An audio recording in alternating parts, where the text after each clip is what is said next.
you're out there in the octagon, you can't run then. Oh, right, just like that. That's the life of a warrior. It's the life of a samurai, I guess.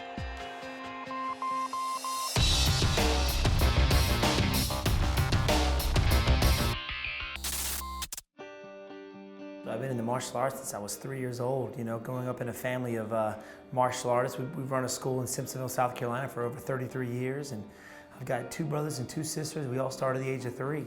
So my dad fought back in the 70s and 80s. My sister fought before me, so they were actually my inspiration to start competing.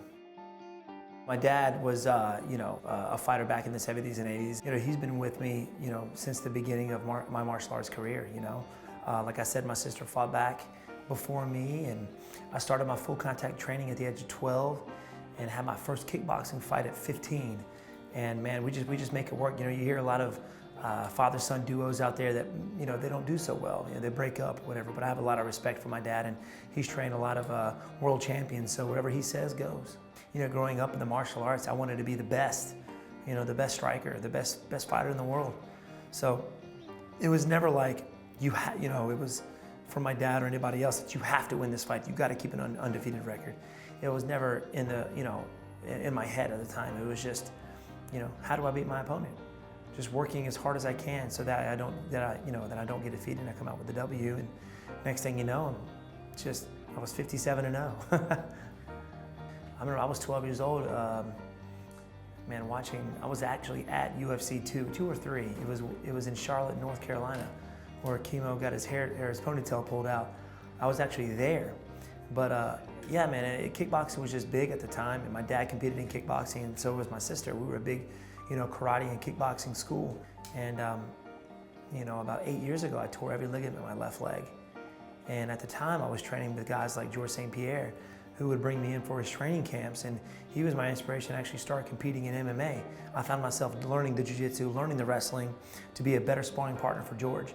The next thing you know, man, I was like, you know what? Let's give MMA a shot. I was competing in Montreal at the time. It was a kickboxing event, and the guy I was competing against, I think did some training at TriStar, and George St-Pierre and Faraz Zahabi was working my opponent's corner. I ended up knocking the guy out in the 5th round, I believe, and after that, Faraz Zahabi, he's a guru when it comes to the martial arts, but came up to my pops and was like, hey man, we'd love to have him in for George's training camp. So we were like, heck yeah, man, the UFC champion, are you kidding? So been up there, it was for a few years, actually been a part of his Carlos Condit fight, Thiago Alves, John Fitch, got to really know those guys and actually got to become friends with Rory as well. Yeah, I spent most of my time with George St-Pierre, but a lot of the times we would go out to eat, Rory was there with us.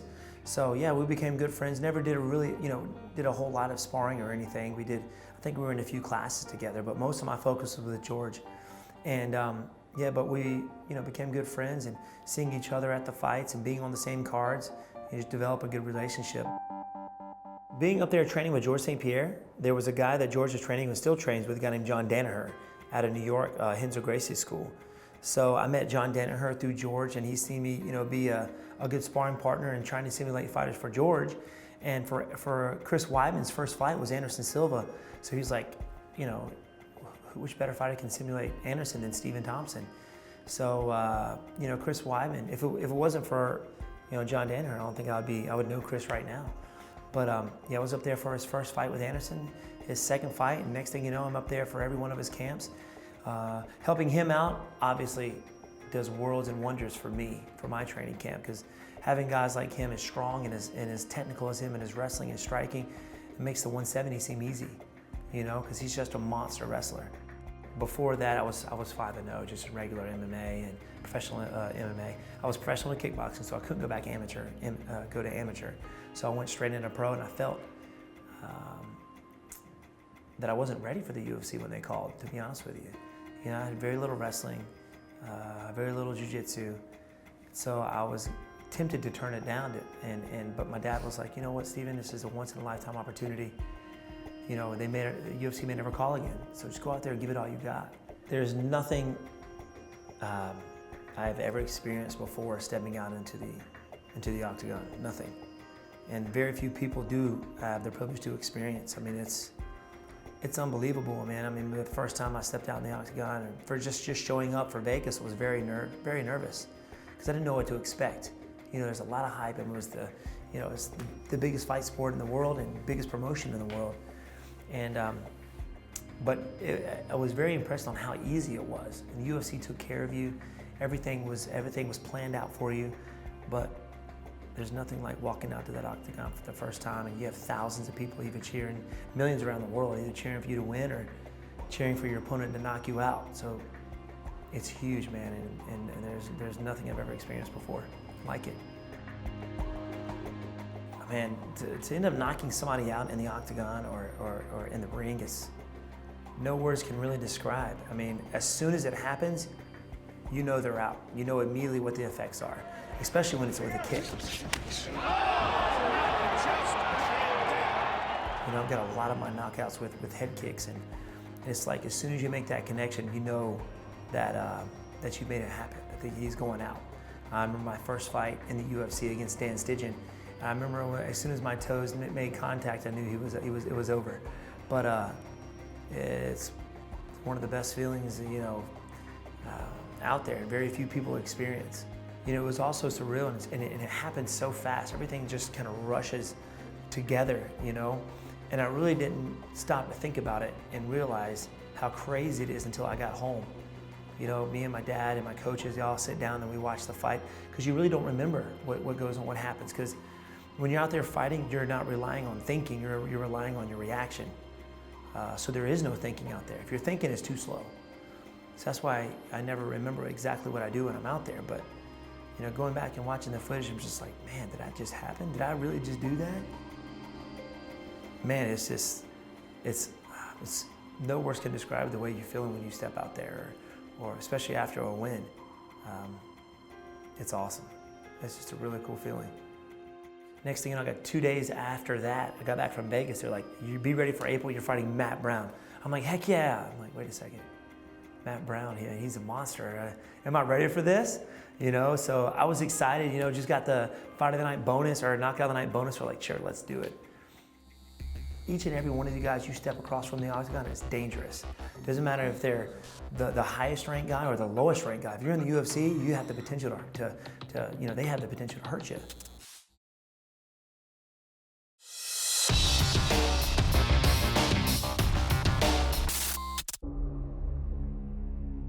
Nobody's accolades really get into my head, but it does make me nervous. I mean, directly after a fight, and there's word that you're going to be fighting somebody here pretty soon, I get nervous. You know what I mean? I almost you feel the anxiety a little bit because you don't know who it's going to be. But then when you figure it out, I remember when I fought, you know, when I got the word that I'd be fighting Matt Brown, I'm like, man, you know, he's been in the game for a long time. His jiu-jitsu's good, his wrestling's good. But you know what? We're in the game for a reason, to be the best, and the best people in the world have lost. So you can't sit there and sit back and think, you know what, should I do it, should I not do it? You just got to go for it. You never want to go look back thinking, wishing, I should have done this, I should have done that. You know, each and every one of you guys you step across from the octagon is dangerous. Doesn't matter if they're the highest ranked guy or the lowest ranked guy. If you're in the UFC, you have the potential to you know, they have the potential to hurt you, you know? So it's always very nerve-wracking, especially when you get up to this level now. So, yeah, man, when I got that call, I was like, dang. It's another one, man.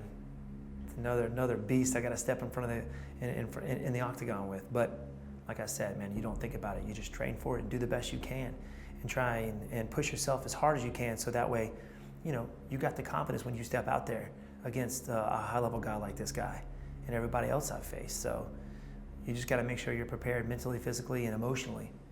Coming to UFC, I was undefeated, and up until the Matt Brown, and I was undefeated in all you know, kickboxing and MMA. So Matt Brown was definitely my first loss, and it definitely hurt, you know, because it was in Atlanta. I was supposed to be the hometown guy. I had every one of my students there, their families there, all my friends and family.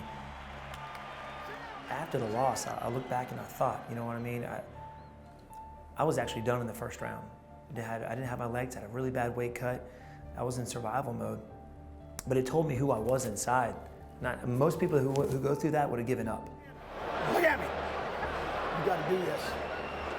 I told myself, this guy's not going to knock me out, and he's not going to submit me, and I'm going to give Matt Brown hell. And I gave him one of the hardest fights that I believe that he's had in every one of his fights since. Good combo by Thompson. And now Thompson chasing Brown down. You know, I was very devastated that I lost, and I felt down on myself, but that's what I keep very positive people around me. I keep a very small circle, and I think that's what makes, you know, me successful. Have my family, my friends, my coaches, bring me up from that, you know, keeping me focused, keeping me positive. And if it wasn't for them, I wouldn't be where I am now. You know, Robert Whittaker was, you know, he fought some really good guys. Good stand-up guy, comes from a karate background as well. I remember in the first round, he kept hitting me with that dang jab. Dang jab. I mean, every time I moved forward, he would stick that jab in my face. So that was my first goal. I was like, how am I gonna prevent this guy from jabbing me again? I was like, you know what? I'm gonna stick my face out here to get him to jab me and counter him. And later on in the rounds, I remember one time he tried to get me to the cage, I circled out. I used my movement, my awkwardness, you throw on my kicks, switching sides. I can tell I was kind of getting to him a little bit. So he was throwing his jab more often, and that's pretty much all he was throwing, was a jab, jab, jab, jab. So I was like, all right, next time he throws his jab. And that was like one of the only times during that fight I was thinking in my head. You know, normally you don't think because it's too slow. So I'm like, all right, I'm gonna wait for him to jab, I'm gonna counter this jab. And it just like clockwork, man. As soon as he threw the jab, I countered, I hit him with that lead left hook, followed with the right hand, and it landed, man. And after that, I was just like, all right, it's go time. And again he connects. He's good. I saw him hurt, went in for the kill. Can he do it here? Next thing you know, man, I had my hand raised at the end, ended up finishing him in the first round. It was cool. I think I went into this fight giving him a little bit too much respect, because I know we've trained together as well, sparred at TriStar. So we got to hang out and train with each other before. I just gave him a lot of respect, and I knew he was a gritty fighter, and he's fought some of the best guys. You know, Tito Ortiz, Anderson Silva, went all 3 rounds with Anderson. So I was like, man, I wasn't really sure, you know, what to expect. I knew he was going to try and get me down to the ground, so I used my distance very well, worked on my takedown defense like crazy for that fight. I just wanted to keep him at the end of my kicks and punches. I never really going out each fight looking for the knockout. I just let it happen. And just during that fight, it never ended up happening. I know I knocked him down once, tried to go in and finish.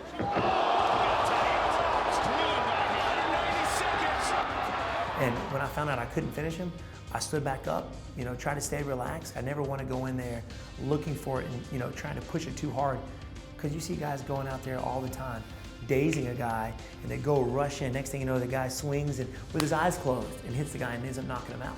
So I never want that to happen. So I always go in cautious. Never ended up putting him away. I was really never frustrated with it, but I remember during the fight, he was like, let's go, let's go. You know, he wanted to put on a show for the fans. I'm like, all right, let's go, you know what I mean? But doing it smart. I knew he was trying to lure me into his game, and that's a slugfest game. They're good at luring those guys into big slugfests like that. And my goal is not to get hit, obviously. You know, I don't like getting hit. I don't think anybody likes getting hit, but you know, I just played it smart. In and out, in and out, in and out was the game plan for him. Maybe a little disappointed I gave him too much respect during the fight, which, you know, hats off to Cote. I do respect him a lot, and he's been in the game for a long time. But I felt like after the fight, I could have finished him. But, you know, after every fight, I always think I could have done better. You know, the worst part is standing back there in the bag, knowing you're next. That's probably the worst moment. And you're thinking to yourself, why am I doing this?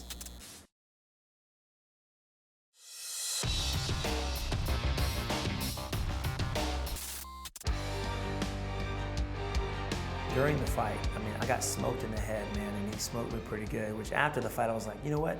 He's put a lot of people away with that punch. Goes to show that I have a hard head. But I didn't see it coming, to be honest with you. I was too close to the cage, and I switched, and I think he caught me switching sides, ended up smoking the right hand. Oh, but he drops him. And at the time, it was like a flash knockdown. Didn't put me out, but it just made my legs go out. And just recover. That's all I was thinking, recover, recover. Clinch, clinch, get this guy, you know, tie him up so he doesn't, you know, try and finish me or whatever. And I was a little dazed, but I think I recovered very well. I used my wrestling to get him to the cage and use it to recover. And in that split moment, I think, you know, you're just in survival mode. You know, that's something you can never really train for getting hit like that and you just keep going. So, you know, I've been hit before in kickboxing and never in MMA like that. So I was just like, you know what, especially with somebody as good as Jake Gillenberger, and his finishing, the way he goes out there and just finishes guys is unbelievable, and he's one of the best. So I was like, I got to recover as fast as I can. So let me clinch this guy, let me clinch this guy, let me get rid of the cage. And it worked. Spinning attack by Thompson. Ellenberger goes down. To be honest, I didn't even think about throwing the spin. One of the things that I train for is to listen for my coach, my dad. When I'm out there in the octagon, I don't hear anybody else, but I hear my coach and I hear my opponent's coach, which is kind of hard to train for. That way I know what he's trying to do during the fight. So I knew he had his left side forward, I had my left side forward. All I needed to hear was I heard my dad say spin. That's all it took. I did it right then. As soon as I heard him say it, I spun, ended up landing it, tried to go in for the kill. And to be honest, I was kind of close to the side where Chris Weidman was, and I kept hearing him saying, let him up, let him up, let him up. So I let him back up. We got back to our feet, heard my dad say spin again, did it again, and hit him right in the temple.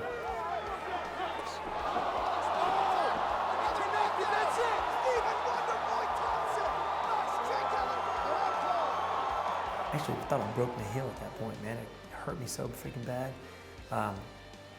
Ended up finishing with that spin hook kick. Not once, but twice, which has never happened before.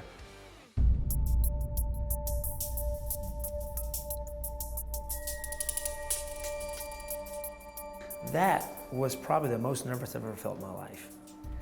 Just because I knew how much of a monster Johnny Hendricks was, and former welterweight champion. Been 10 rounds with Robbie Lawler. Obviously fighting George St-Pierre, going all 5 rounds with him. I knew he was super tough, so I was like, man, I was nervous, man. I was nervous getting that call, which fired me up, which fueled me to train as hard as I could for that fight. You know, stepping out there in the octagon, everything goes away. You know, the worst part is standing back there in the bag, knowing you're next. That's probably the worst moment. And you're thinking to yourself, why am I doing this?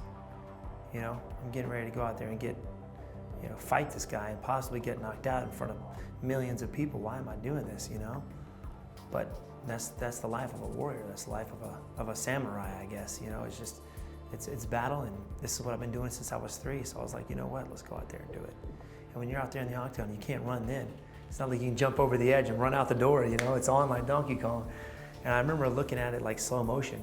I looked at Johnny Hendricks and I looked at the guy, the referee, and we're sitting here waiting on the gate to be closed, and it's like it's slow motion. It's taking days. I'm sitting there watching him, and as soon as it locks, it's on, it's go time. I don't remember anything after that. It's just reaction. You put yourself in that mode, and it's either you or him. You know, there's no backing out. Gentlemen, been over the instructions in the back. I want you to protect yourself at all times, obey my commands at all times. Fight hard, but fight clean. If you want to touch gloves again, do it. Good luck to both of you.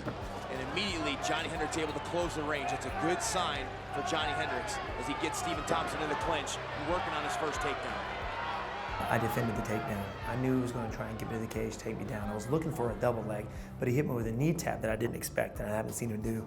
You know, when he fought Robbie Lawler, he would just go straight for the double, so I didn't expect it. But working with Chris Weidman and you know, with my wrestling helped me, you know, stay confident, stay calm in situations like that. I ended up getting out. I could see it even then when I escaped that. I started to see, you know, a little flicker in his eye. You know, I was breaking him, and then I hit him with a side kick with my lead leg. Boom, smoked him to the body. And I knew then he thought I was going to side kick him again. So I was like, you know what? I want to fake this side kick. I want to round kick him in the face. And not a whole lot of people see a lead leg kick. They don't see lead leg kicks and don't think you can get a whole lot of power from it either. It takes many years to develop that. So I was like, you know what? I'm going to smoke him in the head with a round kick. Boom! Smoked him again. I could just see it in his eyes. Hands drop. He's just like, all right. I can see him start, you know, shaking his head. I'm like, I got you. I got you now. I could tell I had him frustrated. And then from then on, he was really coming in at me. You know, pressure and pressure and pressure. But it actually made it easier for me because he kept running into stuff. All I had to do was plant, throw, and he would run right into it. He eats a lot of punches because he looks for counters. He may be hurt here. This would be massive if Stephen Thompson could finish him in the first round. And to be honest, I don't think I hurt him with that last flurry. I just didn't think he wanted to be there in the octagon anymore. I look back and look at that left hand I hit him with. I'm like, man, he's been hit harder than that, you know, by Robbie Lawler. I just don't think he wanted to be in there anymore. This is Stephen Wonderboy Thompson by first round TKO. Knockout, Stephen Wonderboy Thompson.